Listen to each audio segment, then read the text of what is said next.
بسم الله الرحمن الرحيم. اهلا بيكم مع قناة عالم دواجن المسيو. ازاي نتخلص من السردة وازاي نرفع الاوزان. ده موضوع مهم جدا، احنا اتكلمنا فيه يمكن في الفيديو اللي فات في جزء منه. نتخلص من السردة اللي موجودة عندنا في القطيع وتفاوت الاوزان عن طريق العزل المبدئي، 2 عن طريق زيادة البروتين، 3 عن طريق الخلطات بالاعشاب. لا، ده الموضوع كبير، ده احنا عاوزين نوضح الكلام ده، كل خطوة من الخطوات دي نوضحها ونوريكم ازاي السردة اللي هي ممكن تبقى تضيع الدورة بتاعتك نتخلص منها في بداية الأعمار. هنتخلص من السردة والتفاوت اللي احنا بنقابله في الأوزان عن طريق العزل المبدئي. ايه العزل المبدئي؟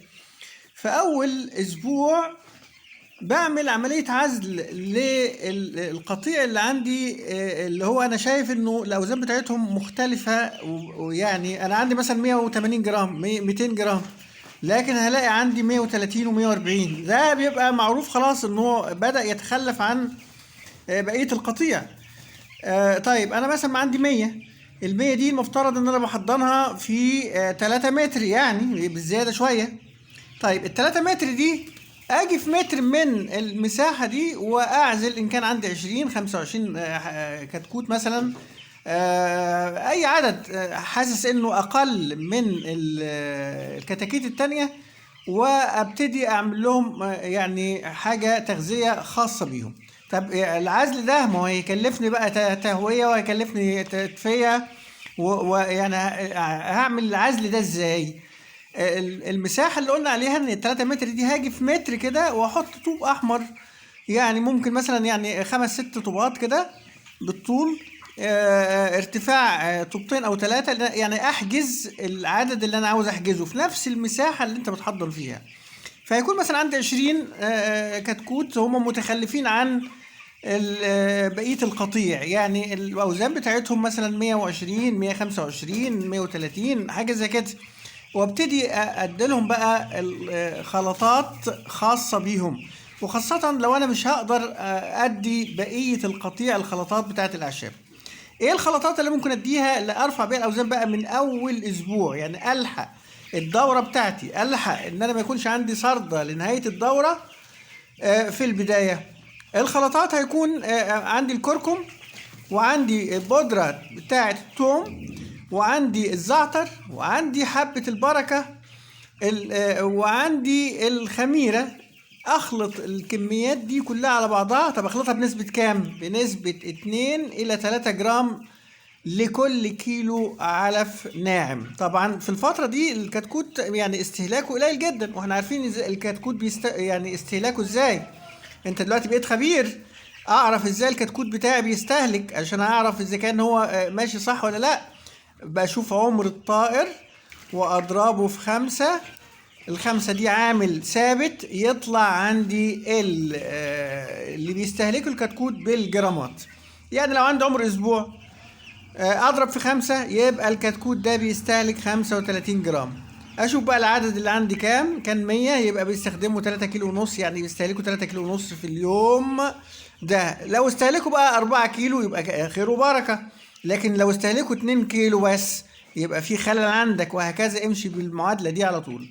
هاجي بقى على اشوف انا هستهلك قد ايه، واحط على كل كيلو من العلف الناعم 2 جرام من كل نوع من اللي انا قلت عليه. 2 جرام كركم، 2 جرام حبة البركة، 2 جرام بودرة ثوم اللي هو الثوم البودرة ده، و2 جرام خميرة، واخلطهم مع بعض واروح اخلطهم على الكيلو العلف اللي انا هحطه للعدد اللي عندي، حسب العدد اللي عندي. يعني ممكن لو عزلت 20 ولا حاجة وانا يعني احط لهم مثلا نص كيلو، يبقى احطهم على النص كيلو واخلطهم، اخلط على الكيلو وادي لهم نص كيلو منه واخلي نص كيلو، وهكذا. يبقى انا عملت حاجة اسمها العزل المبدئي اللي في الاول.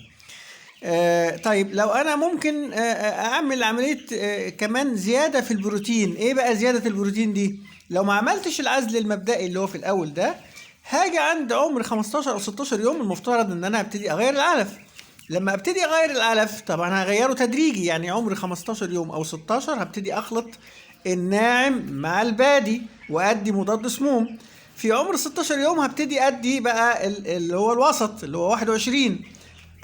اعزل انا بقى اللي انا عاوز اعزله لما هبقى بعد في عمر ال 16 او 17 يوم، هيكون عارف ايه القطيع اللي عندي اللي هو بدأ يتخلف عن بقية العدد اللي عندي، واعمل له عملية برضو عزل زي ما قلنا، وابتدي ازوده 4 أو 5 ايام بروتين زيادة. يعني ممكن اوصله اليوم ل20 اديله بروتين اللي هو 23، يعني استمر معاه بالعلف الناعم لمدة 3 4 ايام كمان، وبقية القطيع اديله العلف الوسط بتاعه.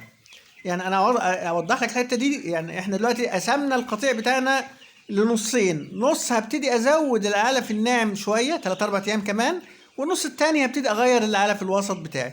دي اسمها طريقه زياده البروتين، يعني بزود له البروتين بتاعه اللي هو 23 شويه، وهو يعني هيبتدي يتحسن. ومع الخلطات اللي احنا قلناها هتلاقي في الاخر اخر الدوره بتاعتك الاوزان بدات تتوازى وتتساوى يعني. طيب لو ما عملتش ده كله بقى، يعني لو عملتش بقى عزل انا، ممكن اتبع من البدايه حته الخلطات الاعشاب. خلطات الاعشاب اللي انا عملتها دي اللي هي الجرامات اللي عملتها دي، ممكن جدا تبتديها من اول اسبوع وانت ماشي لكل القطيع، اذا كان عندك المقدره ان انت بقى تعمل الكلام ده. شوف، لازم الكتكوت اللي انت جايبه يكون عنده استعداد للي احنا عمالنا نحكي فيه ده، لان انت لو جبت كتكوت مش مظبوط واديت له كل الحاجات دي كلها مش هيبان عليه. الناس بتشتكي من ان الكتكوت انا بديله بهتم بيه واجي اوزن ما الاقيش اوزان. انما في حته خطيره جدا بقى في حته الاوزان والصرده والكلام من ده. انت ممكن تبقى عامل كل حاجه وتيجي اخر اسبوع ويجي لك كلوستريديا وتتعبك، اسمها خاطفه الاوزان. الفرخ يبقى كبير جدا قدامك كشكل، الهيكل بتاعه ممتاز لان انت مطلعه ممتاز، لكن تيجي توزنه هتلاقي الكوليستريديا يعني بدأت صفته بمعنى يعني او فرغته كده. فناخد بالنا من الحاجات دي كلها، نعمل الخلطات بتاعتنا، نعمل الطرق اللي احنا عمالنا نقول عليها دي. الحاجات دي طبعا احنا قبل ما نعملها احنا يعني قبل ما نقولها لكم احنا عملناها، والاوزان بتاعتنا ما شاء الله مظبوطه وكل حاجه تمام.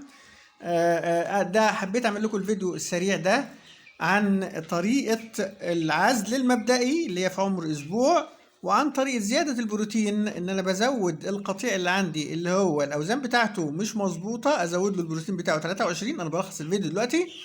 وعن طريق الخلطات بتاعت الاعشاب بتاعتي. وقبل ما انهي الفيديو، في كمان خلطات مش لازم تكون اعشاب بس، ده في كمان خلطة الزبادي مع العسل. يا سلام، هعمل لكم فيديو يعني كبير عنها. خلطة الزبادي والعسل اللي هي بتتكون من يعني معلقة عسل كبيرة مع معلقة زبادي. ممكن الكمية دي كده ممكن تتخلط يعني على 10 لتر، يعني حاجات بسيطة قوي، يعني معلقة يعني بقدر 5 جرام أو 10 جرام حتى لو قلنا من العسل على العبوة الكبيرة اللي هي السقاية الكبيرة اللي هي 8 لتر دي، تبقى كويسة جدا مع معلقتين زبادي. هتلاقوا الاوزان بتاعتكم اتحسنت جدا والمناعه رفعت وكل حاجه بقت تمام. اعمل لكم الخلطات دي والخلطه العسل والزبادي بالتفصيل في الفيديوهات اللي جايه ان شاء الله. اشتركوا في القناه واعملوا لايك عشان الفيديو يروح لغيركم، لان اللايك بيفرق كتير. واذا كنا بنحب لكم الخير، انا متاكد ان انتوا بتحبوا لنا الخير. دي قناه عالم دواجن الميسيو، وانا مشرف جروب تربيه الدواجن للمبتدئين على الفيسبوك، تربيه الدواجن للمبتدئين وبقل التكاليف. ودي قناه عالم دواجن الميسيو. كل سنه وانتم طيبين، والسلام عليكم ورحمه الله وبركاته.